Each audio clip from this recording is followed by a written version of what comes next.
एक डाकू था, निर्दयी डाकू था। चोरी करता, डकैती कर चुकने के बाद उसका उसूल था कि जिसको वो लूटता उसकी हत्या जरूर कर देता। एक व्यापारी रात को जंगल से निकला, डाकू ने उसको पकड़ा, पीटा, उससे लूट कर ली और बोला कि मैं तुझे मारूंगा। उस व्यापारी ने कहा कि भाई मैं बहुत ही मेरे बच्चे छोटे हैं, मेरे पे बहुत लाइबिलिटीज हैं, मेरे बुजुर्ग माँ बाप है, इकलौती संतान हूं, मुझे छोड़ दो, मैं तुझे और पैसा दे दूंगा, जितना तुम चाहते हो, what's ever you want I am going to provide it to you, पर आप मुझे छोड़ दो। माना नहीं, उसने मार दिया उसको। धन इतना मिला उसको कि उसके घर पे सब लोगों ने उसको कहा कि भाई अब तू व्यापार स्टार्ट कर दे। उसने बिजनेस स्टार्ट कर दिया, बिजनेस चल पड़ा, शादी हो गई, उसके 2 बच्चे हो गए, उसकी गृहस्थी चल पड़ी और वो समाज का नफीस व्यक्ति बन के उभर गया। इक्वेशन 1 यहां खत्म हो गई। अब सुनिएगा, रूट शूट एंड फ्रूट।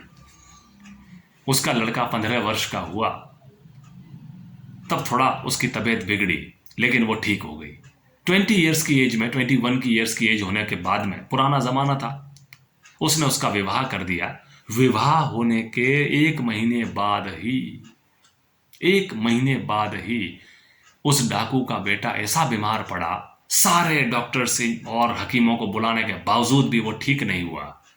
मरते मरते उस बच्चे ने, उस डाकू के लड़के ने, जो व्यापारी बन गया था, उसके बच्चे ने कहा, कर्मों का फल भोगना पड़ेगा पिताजी, मैं वही व्यापारी हूं जिसकी हत्या आपने आज से 22 वर्ष पहले की थी।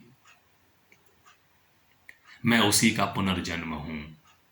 जितना पैसा आपने मुझसे उस समय लूटा था, वो सारा मेरे इलाज में खर्च हो चुका है, और उसके ब्याज के रूप में मेरी गर्भवती पत्नी जब वो संतान को जन्म देगी, उसका, इन दोनों का खर्च अब आपको उठाना पड़ेगा।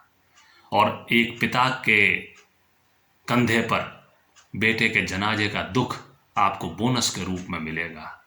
गलत काम करेगा, गलत काम का नतीजा बुरा होना तय है। बेटे ने आखिरी सांस ले ली।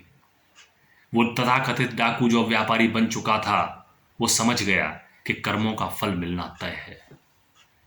जो कर्म करेंगे वो कहीं ना कहीं आपको उसका फल मिलेगा। हो सकता है ये कहानी बिल्कुल ही काल्पनिक हो, कपोल कल्पित हो, बेकार हो, आप इसको रिलीजियस कह दें, व्हाट्सएवर, लेकिन ये एक प्रेरणा जरूर देती है। वो कहती है, बुरा करेंगे तो बुरा होगा। अष्टादश पुराणेषु व्यासस्य वचनम द्वयम, परोपकाराय पुण्याय पापाय परपीडनम। 18 पुराणों में व्यास के 2 वचन ही इंपॉर्टेंट हैं कि परोपकार करेंगे तो पुण्य मिलेगा, और किसी को पीड़ित करेंगे तो वो पाप की श्रेणी में आएगा। क्या आपने किसी को पीड़ा दी है? शब्दों से पीड़ा दी है। महात्मा गांधी ने जोरदार बात कही है, शब्दों से पीड़ा देना भी वायलेंस है। उनके जैसा कोई धर्मशास्त्री हो नहीं सकता। उन्होंने स्पष्ट कहा है कि जितना फिजिकल वायलेंस प्रॉब्लम क्रिएट करता है, उतना वर्बल और नॉन वर्बल वायलेंस भी क्रिएट करता है। आप कम्युनिकेशन की क्लास में सोचिएगा जरा, कर्मफल मिलना पड़ता है। और जो मैंने रूट शूट एंड फ्रूट की बात कही, जड़ें जैसी है वैसा शूट होगा, और जैसा शूट होगा वैसा फ्रूट होगा। जड़ में बुरे कर्म थे, फ्रूट बुरे कर्म के रूप में निकले, ये आपको इस जगह पर प्लेटफॉर्म पे देखना